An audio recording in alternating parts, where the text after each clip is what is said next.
Think back to last week. Try to name one good thing that happened. It takes a second, doesn't it?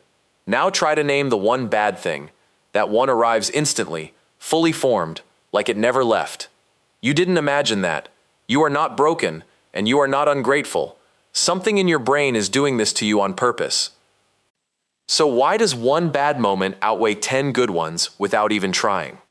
In 2001, psychologist Roy Baumeister and his colleagues published a paper with a blunt title, "Bad is Stronger Than Good."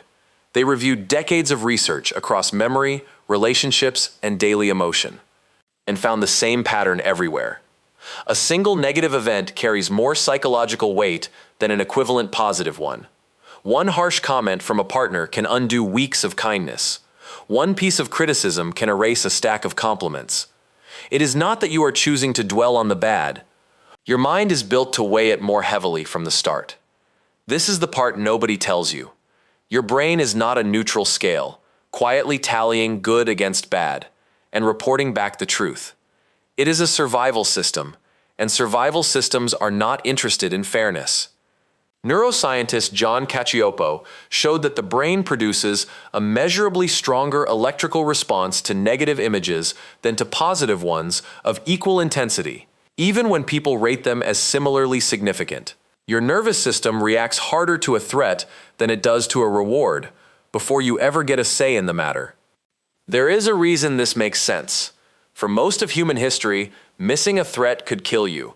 Missing an opportunity for pleasure just meant a slightly less enjoyable day. A brain that overweights danger survives.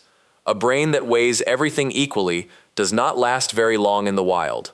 You inherited a threat detector tuned for a world that was trying to eat you, and you are running it in a world that is mostly just trying to send you emails.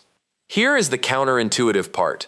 You have probably spent years trying to fix this by thinking more positively, forcing gratitude, or telling yourself to focus on the good.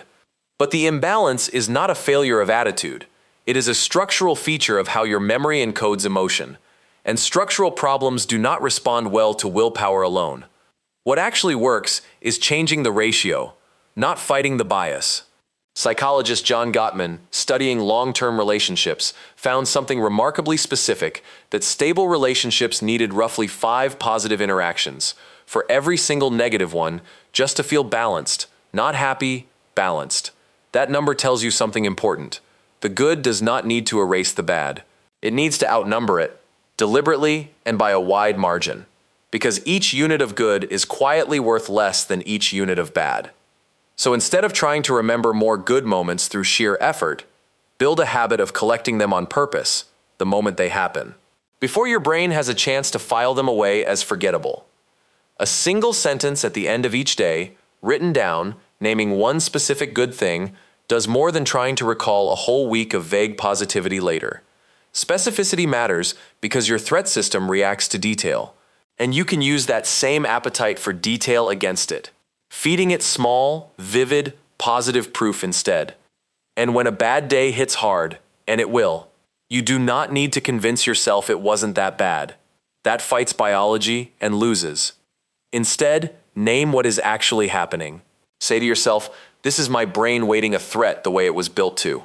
That single act of naming the mechanism pulls you slightly outside of it, enough to keep one sharp memory from quietly rewriting your sense of the entire week.